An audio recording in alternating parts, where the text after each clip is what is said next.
रूस से तेल खरीदने को लेकर पश्चिमी देशों के सवालों पर भारत ने एक बार फिर दो टूक में जवाब दिया है। फिनलैंड की धरती से विदेश मंत्री एस जयशंकर ने अमेरिका और यूरोप को ऐसा जवाब दिया है जिसने पूरी बहस का रुख बदल दिया।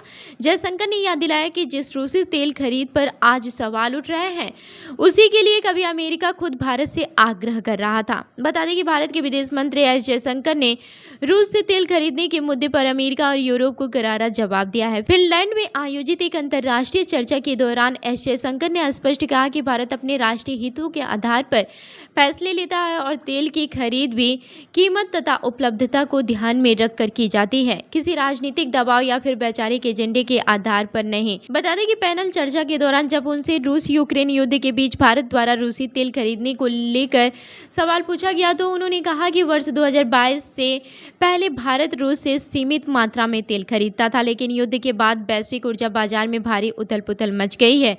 उस समय यूरोपीय देशों ने मध्य पूर्व से बड़े पैमाने पर तेल खरीदना शुरू कर दिया है, जो भारत का पारंपरिक सप्लायर क्षेत्र रहा है। ऐसे में भारत के सामने उपलब्ध और किफायती विकल्प के रूप में रूसी तेल सामने आया है। जयशंकर ने यह भी दावा किया है कि उसी दौर में अमेरिका ने स्वयं भारत से रूसी तेल खरीदने का आग्रह किया था ताकि वैश्विक तेल बाजार में स्थिरता बनी रहे और कीमतें नियंत्रण में रहें। उन्होंने यह भी कहा कि बाद में वही देश भारत की तेल खरीद पर सवाल उठाने लगे, जिससे दोहरे मानदंडों की स्थिति दिखाई देती है।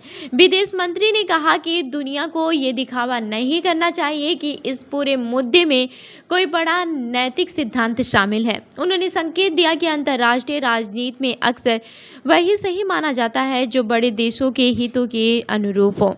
भारत ऐसे किसी दबाव में आने वाला नहीं है और अपने हितों की रक्षा करना उसकी प्राथमिकता है। यूरोप की ओर से उठाए गए नैतिकता के सवाल का जवाब देते हुए जयशंकर ने एक और तीखी टिप्पणी की। उन्होंने कहा कि किसी भी यूरोपीय देश पर भारतीय हथियारों से हमला नहीं हुआ है, लेकिन भारत पर ऐसे हथियारों का इस्तेमाल हुआ है जो यूरोपीय देशों द्वारा बेचे गए थे। उन्होंने कहा कि भारत ने कभी यूरोप की सुरक्षा को खतरे में नहीं डाला, इसलिए भारत की सुरक्षा चिंताओं को भी समान महत्व मिलना चाहिए। जयशंकर के इस बयान को अंतर्राष्ट्रीय मंच पर भी भारत की स्वतंत्र विदेश नीति और राष्ट्रीय हितों को प्राथमिकता देने वाले रुख के रूप में देखा जा रहा है। तो इस खबर पर आपकी क्या राय है, हमें कमेंट करके जरूर बताएं और ऐसे ही अन्य खबरों के लिए हमारी वेबसाइट www.prpnewsindia.com पर विजिट करें। धन्यवाद।